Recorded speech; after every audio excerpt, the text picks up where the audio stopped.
Good day, everyone. We'll continue further with the discussion of the chapter atomic structure. So we were discussing about the Rutherford's nuclear model of an atom. We have seen हमने बात की थी the famous alpha particle scattering experiment conducted by Rutherford और उन्होंने जो conclusions निकाले उस experiment से based on those conclusions उन्होंने अपने मॉडल को प्रपोज किया. So let us discuss some of the important points related to Rutherford's nuclear model. So let us start with the model.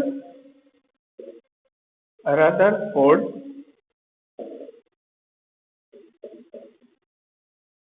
nuclear model of atom.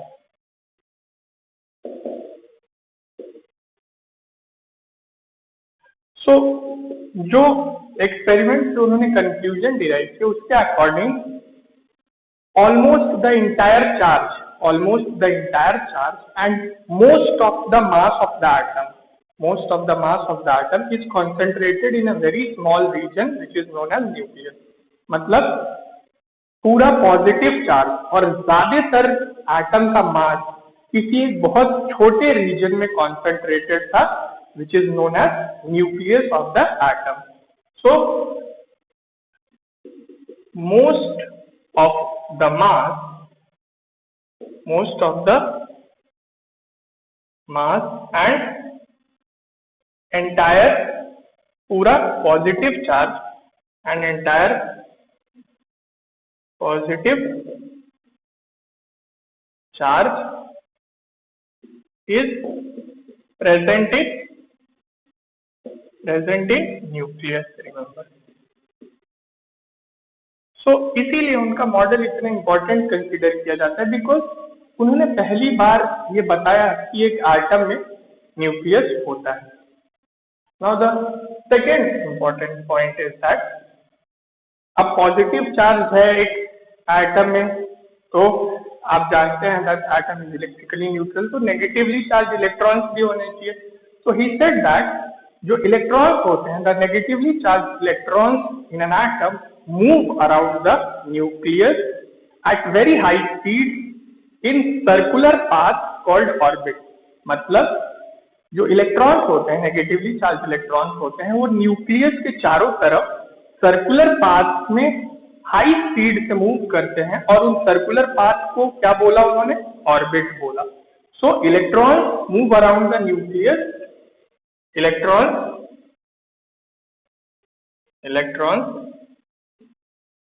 move around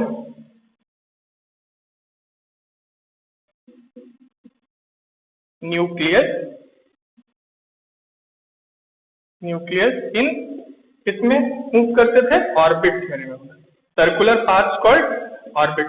तो जो Rutherford का model था वो solar system के साथ compare किया जा सकता है. कैसे?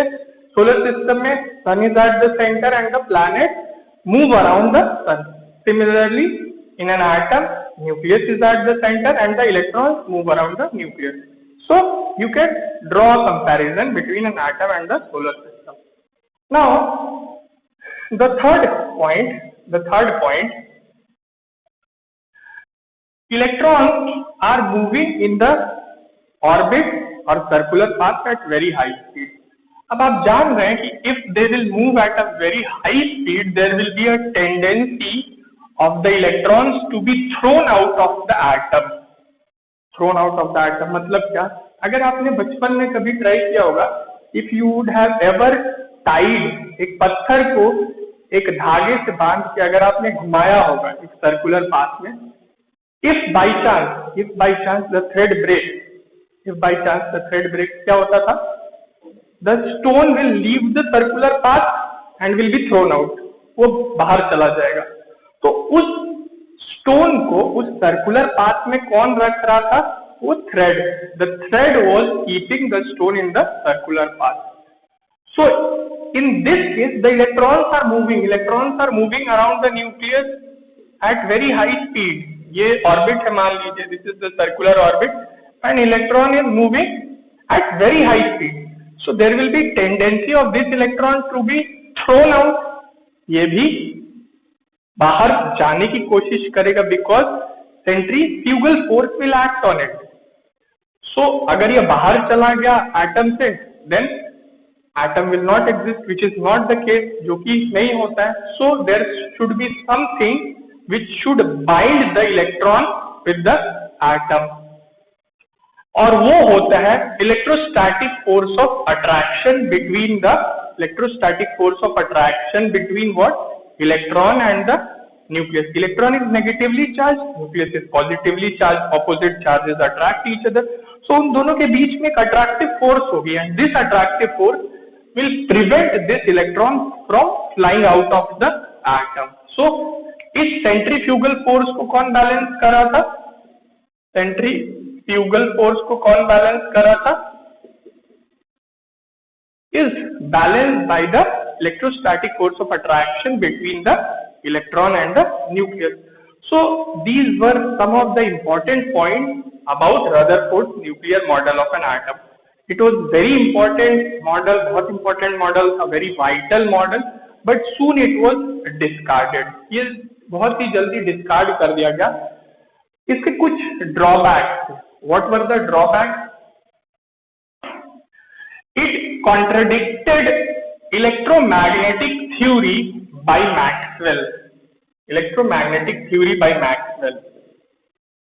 Maxwell ने एक electromagnetic theory दी थी, according to which, if a charged particle accelerates, then it will continuously lose energy in form of radiation. मतलब अगर एक चार्ज पार्टिकल एक्सेलरेट करेगा तो वो कंटिन्यूअसली एनर्जी लूज करेगा रेडिएशन के फॉर्म में. सो कैसे ये मैक्सवेल की थ्योरी को कॉन्ट्रडिक्ट कर रहा था? रदरफोर्ड ने बोला that electron will move at high speed in the orbit around the nucleus. Okay, now suppose this electron is moving in a circular path. So if you say that it is having some specific velocity, इसके पास कुछ एक specific velocity है, and you know velocity is what? Velocity is a vector quantity. So velocity is defined in terms of magnitude and direction दोनों, magnitude और direction दोनों के term में define किया जाता है. Suppose this electron is having some velocity which is directed towards this direction. जैसे ये थोड़ा सा आगे जाएगा, इस velocity का क्या हो जाएगा? डायरेक्शन चेंज हो जाएगा. मैग्नीट्यूड अगर सेम भी रह जाए, सपोज करिए its magnitude of the velocity is 200 metre per second यहाँ भी है और 200 मीटर पर सेकेंड यहाँ भी है. जस्ट फॉर एग्जाम्पल, ये रियल वेलोसिटीज नहीं है, जस्ट टेकिंग है मैग्नीट्यूड फॉर एग्जाम्पल. ठीक है, यहाँ भी 200 मीटर पर सेकेंड मैग्नीट्यूड है, यहाँ भी 200 मीटर पर सेकेंड मैग्नीट्यूड है. But when it moves from this point to this point, direction में चेंज हो गया. If direction changes then velocity is a vector quantity. Magnitude और डायरेक्शन दोनों में से अगर कुछ चेंज होंगे तो velocity will change. And what is acceleration? आपने छोटे क्लासेस में पढ़ रखा है. Acceleration is what? Change of velocity divided by time interval, और change of velocity with time. तो यहाँ वेलोसिटी चेंज हो रही है, डायरेक्शन ही चेंज हो रहा है, but velocity is changing. As velocity is changing and acceleration comes into picture. So हम बोल सकते हैं कि ये इलेक्ट्रॉन क्या कर रहा है? एक्सेलरेट कर रहा है. कब? जब ये सर्कुलर पाथ में मूव कर रहा है. और इलेक्ट्रॉन क्या है? एक नेगेटिवली चार्ज पार्टिकल है या एक चार्ज पार्टिकल है, और वो एक्सेलरेट कर रहा है.